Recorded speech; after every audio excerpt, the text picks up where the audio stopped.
Fortunately मैंने इसके पहले जो काम किए हैं पिछले 10 साल से मैं एक आईपीएस ऑफिसर प्ले करते आया हूँ। 3 ऐसे प्रोजेक्ट्स का हिस्सा बन चुका हूँ जिसमें एक आईपीएस ऑफिसर प्ले किया है।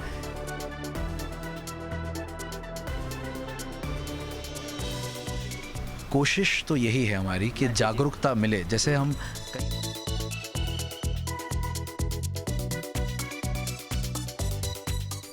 बेस्ट पार्ट ये है कि बॉन्डिंग पूरे परिवार के साथ, हर एक किरदार के साथ बहुत अच्छी है। सबसे पहले तो स्वागत है आपका टेडी बाइट्स में। Thank you so much for having me. आपका नया शो आ रहा है, शो के बारे में और आपके किरदार के बारे में बताइए। जी, तो जैसे कि आप जानते हैं कि मेरा शो आ रहा है मेघा बरसेंगे, और ये शो विडो अबैंडनमेंट के बारे में है। जैसे एक लड़की के साथ शादी करने के बाद जब एक पति उस छोड़ देता है उसे, और एक लड़की को पता नहीं होता है कि वो पति वापस आ भी रहा है कि नहीं आ रहा है, और उसे इमोशनली, फाइनेंशियली उसे बस एक बोलते हैं ना अधूरा छोड़ देता है।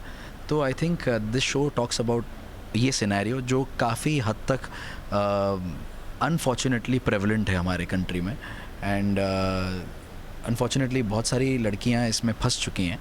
एंड ये शो उस कॉन्सेप्ट को लेकर बात कर रहा है, और इस कॉन्सेप्ट में मेरा किरदार आता है अर्जुन तलवार का, जो एक आईएएस ऑफिसर है, जो एक बहुत ही फन फील्ड आदमी है, बहुत ही मजाकिया है, एट द सेम टाइम बहुत इमोशनल भी है, लेकिन वो इमोशन को ज़्यादा दिखाने की कोशिश नहीं करता। वो ज़्यादातर लॉजिक पे काम करता है ताकि अपना जो भी केस सामने है उसका निवारण जल्दी आ जाए। तो ही इज़ दिस गाय जो शायद कभी कभी अपने लॉजिक की वजह से सामने वाले की फीलिंग्स भी, अपने जज्बात भी हर्ट कर देगा, and at the same time बाद में रियलाइज़ भी कर देगा, अरे बाप रे मैंने शायद कुछ ज़्यादा बोल दिया। तो वो सामने वाले को मतलब एक अच्छा फील कराने की कोशिश भी करेगा। So that's my character about this, and how in this show जैसे मेघा इस अनफॉर्चुनेट सर्कमस्टेंस में फंसती है एंड अर्जुन उसे हेल्प करता है, how he becomes the strength के रास्ता ये है। कई बार क्या होता है कि एक सवाल मुझसे पूछा गया था कि क्या विमेन एम्पावरमेंट की ज़रूरत है। मुझे लगता है ज़रूरत नहीं है, क्योंकि ऑलरेडी एम्पावर्ड हैं, but the problem is a lot of women don't know that, ये जानकारी नहीं है इस बारे में कि क्या क्या उनके पास सहूलियत है, हमारे संविधान में क्या क्या चीज़ें दी गई हैं। तो आई थिंक ये जानकारी उन तक पहुंचाना बहुत ज़रूरी है, एंड ये शो अर्जुन के माध्यम से वो जानकारी पहुंचाने की कोशिश कर रहा है। तो कहीं ना कहीं देखा जाए तो मतलब जो शो का जो है पॉइंट ऑफ व्यू है, उससे कहीं ना कहीं जो औरतें हैं वो थोड़ा सा आप ज़ोर से बोलेंगे थोड़ा। हाँ, जो शो का पॉइंट ऑफ व्यू जैसे आपने बताया, तो उसे देखने के बाद कुछ महिलाएं या जो भी हैं जो समझ नहीं पाती हैं, उन्हें क्या जागरूकता मिलेगी मतलब आगे के लिए? कोशिश तो यही है हमारी कि जागरूकता मिले। जैसे हम कई बार हमने दुकानों में भी देखा होगा कि ग्राहक जागो, अपने हक जानो। तो मेरे हिसाब से ये जो लाइन है उसमें से अगर हम ग्राहक हटा के महिला डाल दें, तो महिलाएं जागो, अपने हक जानो, ये आई थिंक शो का एक तरह से उद्देश्य ये है, क्योंकि हक हैं पर उनकी जानकारी नहीं है। तो ये जानकारी होगी तो शायद जहां अगर अपनी ज़िंदगी में अगर वो अटक गए हैं तो उसका एक निवारण मिलेगा मेरे हिसाब से। जैसे आपने बताया किरदार आपका आईएएस ऑफिसर का है, जी, तो उसे करने के लिए कितनी तैयारियां, क्या क्या प्रिपरेशन किया है?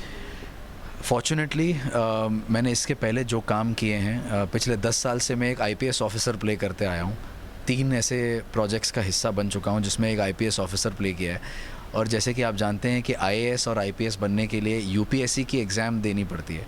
तो एक तरह से मैं ये नहीं कहूँगा कि मैं यूपीएससी दे सकता हूँ, लेकिन कुछ कुछ चीज़ें जानता हूँ, और ओवर द इयर्स जैसे एक जानकारी रखने की कोशिश करता हूँ कि हमारे समाज में जिस तरह से एक आईएएस ऑफिसर, आईपीएस ऑफिसर बर्ताव होता है, उनका जो एक रहन सहन होता है, उनके क्या ड्यूटीज़ होती हैं। मैं ये नहीं कहता सब जानता हूँ, लेकिन उतना जानता हूँ कि मैं इस किरदार को निभा पाऊँ। तो कोशिश यही है कि जितना हो सकता है true to the you can say true to the उसकी जो एक जो गरिमा है आईएएस ऑफिसर की, वो उसको मैं कायम करना चाहता हूँ। कहीं ना कहीं देखा जाए तो कुछ आईएएस ऑफिसर रहते हैं जो गर्म मिजाज के रहते हैं, कुछ रहते हैं जो एकदम ठंडे और मतलब एकदम शांत स्वभाव से हैंडल करते हैं। तो आपका किरदार कितना डिफरेंट होने वाला है? तो मेरे हिसाब से ये दोनों का मिश्रण है, क्योंकि जब उसका काम आता है तो वो बहुत ज़्यादा फोकस्ड है, और गर्म से ज़्यादा जैसे मैंने कहा ना लॉजिक, बहुत लॉजिकल इंसान है वो, तो हर चीज़ को जज्बाती ना होकर लॉजिक में करने की कोशिश करता है, तो कई बार वो लॉजिक का जवाब जो होता है उसका कई बार वो हर्ट कर जाता है सामने वाले को। वो जो पीड़ित है उसे लगता है कि ये ऑफिसर मेरी बात समझ रहा है, और समझ रहा है, लेकिन वो ये एक्सपेक्ट करता है कि वो पीड़ित उसका साथ दे, पर कई बार पीड़ित साथ नहीं देते बिकॉज उनको लगता है कि समाज में बेइज्जती होगी, समाज में ये होगा, बिकॉज समाज गया तेल लेने, तेरी हेल्प करने आया हूँ मैं, हेल्प मी हेल्प यू, उसका एटीट्यूड ये है। But at the same time बहुत मजाकिया आदमी है वो कहीं भी एक सेकंड के लिए भी ऐसे इमोशनल नहीं होगा, वो बहुत ज़्यादा रिलैक्स्ड इंसान है, अंडर प्रेशर भी बहुत रिलैक्स्ड रहता है वो। तो जैसे कि आपने कहा कि कुछ लोग शांत स्वभाव के होते हैं, कुछ बहुत गर्म होते हैं, तो ये दोनों हैं। तो आई थिंक ऐसा इसको कहीं भी किसी ढांचे में आप अर्जुन को नहीं डाल पाओगे कि ये गर्म दिमाग का है, ये बहुत ही शांत स्वभाव के, ये सब कुछ है, हर चीज़ का मिश्रण है। सो अगर बॉन्डिंग की बात करें तो आपकी बॉन्डिंग किसके साथ सबसे अच्छी है सेट पे? Yes. आई थिंक मेरी बॉन्डिंग मेरे जो क्रू है, जो टेक्निकल क्रू है, उनसे सबसे ज़्यादा, क्योंकि मैं थोड़ा ज़्यादा टेक्निकल जोन में ज़्यादा रहता हूँ। आर्टिस्ट हूँ, आर्टिस्टों के साथ तो बहुत अच्छी है, किंशुक के साथ, नेहा के साथ, अक्षय जी के साथ, गीता जी के साथ, जितने भी हमारे एक्टर्स हैं सब, साहिल वाहिल, सबके साथ बहुत अच्छी है। लेकिन मैं ज़्यादातर टेक्निकल क्रू के साथ ज़्यादा बैठता हूँ, तो एक बार रेडी हो जाता हूँ तो मैं आके उन्हीं के साथ बैठे रहता हूँ। तो क्या शॉट लग रहा है, कैसे हो रहा है, सब कुछ शूटिंग में सबके शॉट देखते रहता हूँ। जैसे किसी और आर्टिस्ट का शॉट चल रहा है, मैं बैठ के देख रहा होता हूँ कि आई वांट टू नो किस तरह से वो परफॉर्म कर रहे हैं। कई बार डायरेक्टर्स के साथ, अलग अलग डायरेक्टर्स के साथ काम करने का मज़ा ही है कि उनकी टेक्निक समझ में आती है, उनका थॉट प्रोसेस समझ में आता है। हमारी डायरेक्टर हैं संगीता जी, वो बहुत ही उम्दा डायरेक्टर हैं। उनका it's so good to see a female director, और मेरा सौभाग्य है कि मैं दूसरी बार मेरे करियर में मैं एक फ़ीमेल डायरेक्टर के साथ काम कर रहा हूँ। इससे पहले मैंने गुजराती फ़िल्म की थी, उसकी भी डायरेक्टर एक फ़ीमेल है। एंड इस शो में भी ये जो शो पूरा सेटअप कर रही हैं वो संगीता जी हैं। I think she is wonderful, very talented, and at the same time मेरे जो कुणाल, जो मेरा जो DOP है, he is also very very talented. So I love spending time with them. Shoot कहाँ किया गया है सर, बेसिकली देखा जाए तो मुंबई या आउटडोर में कहाँ किया गया? मतलब अमृतसर में हमने किया अमृतसर था में। जी। कितनी यादें हैं वहाँ की, और क्या मतलब क्या क्या एक्सप्लोर किया आपने वहाँ, घूमे टहले? मैं तो पहली बार ही गया था अमृतसर, इस शो के रीज़न से ही गया था शूट पे, and I really enjoyed it. बहुत बहुत अच्छी जगह है। आई थिंक हर एक जगह का एक फ्लेवर होता है, और मुझे वो फ्लेवर बहुत पसंद आया अमृतसर का। एंड मुझे हालांकि बहुत ज़्यादा देखने का मौका नहीं मिला क्योंकि शूटिंग में व्यस्त था, लेकिन मैंने जलियांवाला बाग देखा। ये इन जगहों के बारे में बस टेक्स्ट बुक्स में पढ़ाई की थी। इस बार एक्चुअली अपनी आँखों से जाकर देख कर आया हूँ। एंड जलियांवाला बाग देखा मैंने, गोल्डन टेम्पल देखा मैंने, वहाँ की छोटी छोटी जो गलियाँ हैं, छोले कुलचे खाए, बहुत बहुत मज़ा आया। I think I loved it. So या बहुत ज़्यादा नहीं देख पाया हूँ, कुछ चीज़ें देखी है। साडा पिंड करके जो वहाँ पर है जगह, जो खुली है, नई जगह खुली है, फैंटास्टिक है, तो आई थिंक वो भी देख कर आया हूँ मैं। जाते जाते फैंस के लिए क्या कहना? बहुत बहुत प्यार दिया है इतने सालों से आपने मेरे हर एक शो को, मेरे हर एक किरदार को। सो मैं यही कहना चाहूँगा कि मेघा बरसिंगे को और मेरे किरदार अर्जुन को और जितने भी इस शो में किरदार है सभी को उतना ही प्यार दीजिए, उतना ही सपोर्ट दीजिए। Thank you so much.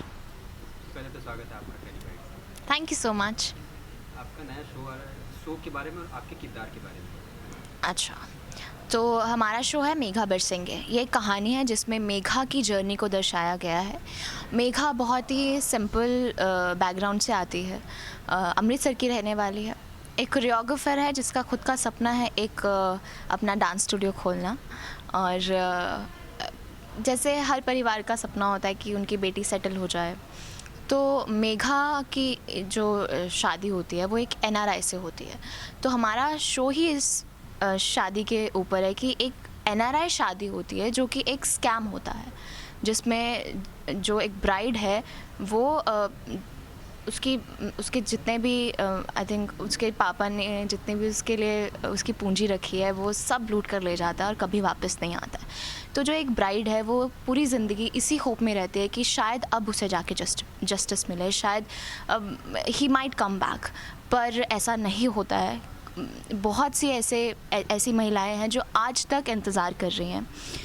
तो कुछ महिलाएं हैं जो 20 साल की हैं और कुछ हैं जो 60-65 साल की हो गई हैं, जो अभी भी उसे इंतज़ार में कि शायद अब कुछ हो, अब हमारा जो हमारी जो पुलिस वेरिफिकेशन है, अब कुछ कोई प्रोसेस स्टार्ट हो, तो अभी भी वो इसी होप में है।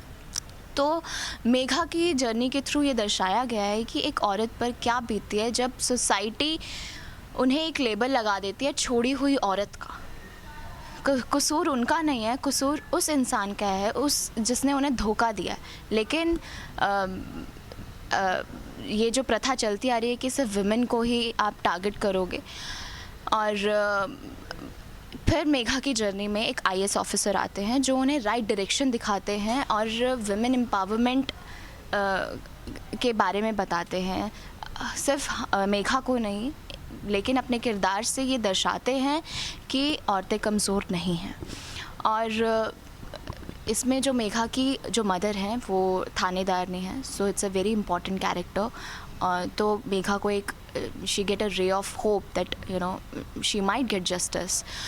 सो ये कहानी एक लड़की की है जो एक संघर्ष कर रही है अपना आत्मसम्मान वापस पाने के लिए, और चाहती है कि वो आवाज़ बने उन सभी औरतों की जो अभी तक जस्टिस नहीं ले पाई हैं।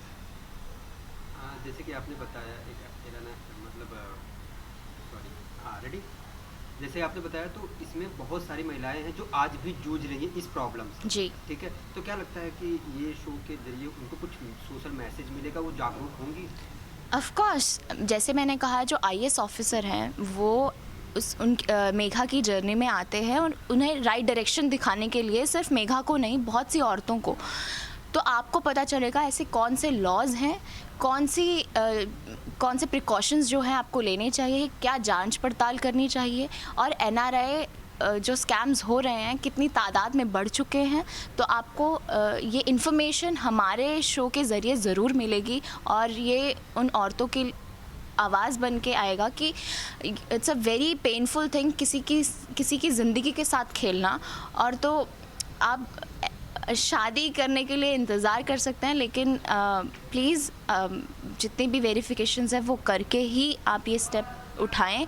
और लड़कियां बहुत अनमोल होती हैं, उनकी ज़िंदगी बर्बाद होने से बचाएं।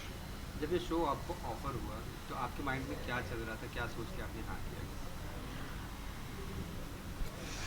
When I read the script, it was a difficult challenge. मैंने जितने भी अब तक भी सीन्स पढ़े हैं मुझे बहुत चैलेंजिंग लगते हैं, क्योंकि मैं उस स्टेट में नहीं हूँ जिस स्टेट में वो महिलाएं हैं, और उन इमोशंस को समझना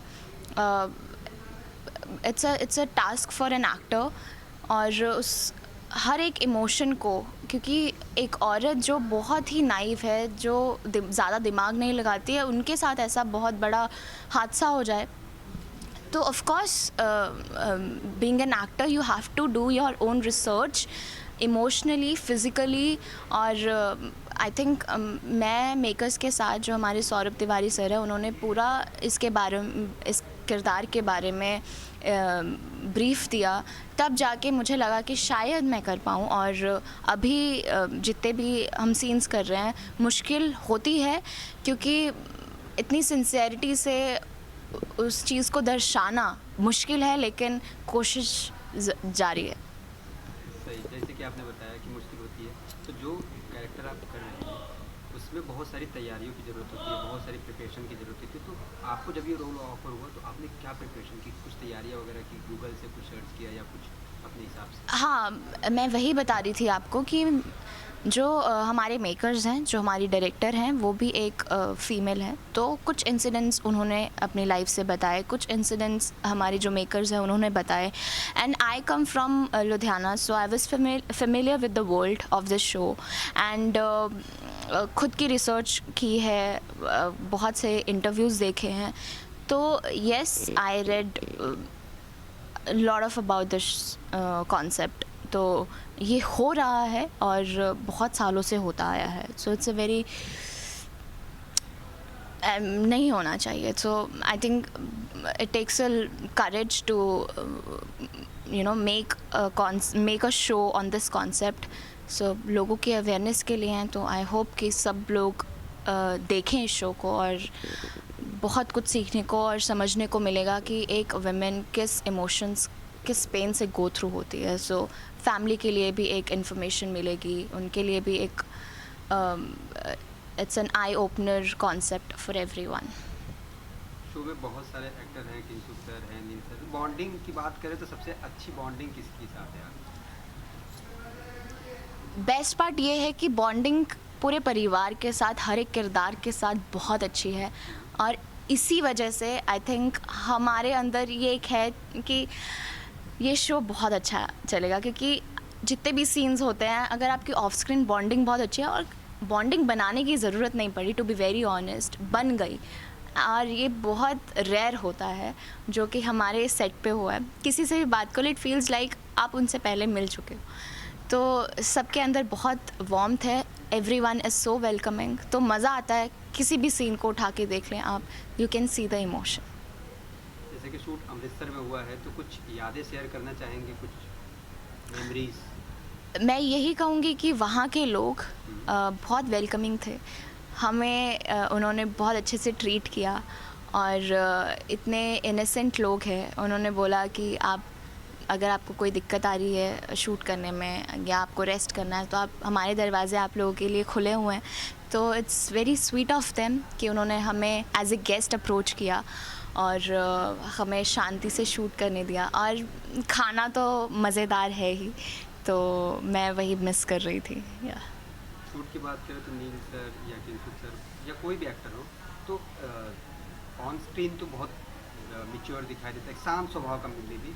तो अगर प्रैंक की बात करें तो ऑफ स्क्रीन प्रैंक कर अगर कोई आपकी नज़र में हो, कुछ ऐसा memory? That would be my father, Akshay sir.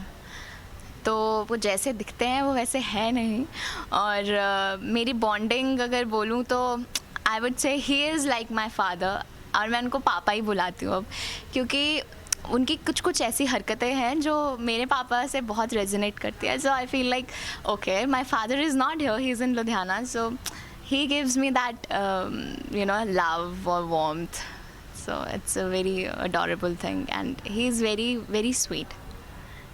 आप जो कैरेक्टर करें उससे कोई दो चीज़ जो आपसे रिलेट करती हो, कुछ भी? आई थिंक जिस तरीके से वो एज अ स्ट्रॉन्ग वुमेन उभर कर आती हैं, दैट फॉर श्योर. और उससे पहले वो कोरियोग्राफर है, उन्हें डांस बहुत पसंद है, तो मेघा को भी और नेहा को भी बहुत पसंद है डांस. प्रोमो हमने देखा, काफ़ी अच्छा लगा. तो प्रोमो आने के बाद फर्स्ट रिएक्शन किसका आया? Family, friend? Of course, family. My parents called me up and they said कि they love the trailer, teaser or promo, whatever you call it, and they were a bit emotional that time, and yeah, so it was a proud moment for me, and I hope कि जैसे मेरे parents को इतना प्यारा लगा promo, they could connect, तो हमारी audience भी कनेक्ट कर पाएँ. और आप लोग प्लीज़ हमारा शो देखिए 6 अगस्त से 7 PM ओनली ऑन कलर्स, और खूब प्यार बरसाएं. मेघा बरसेंगे जल्द ही. Thank you so much. For top serials on sets to personal interviews and fun segments with actors, subscribe to Telebytes right away.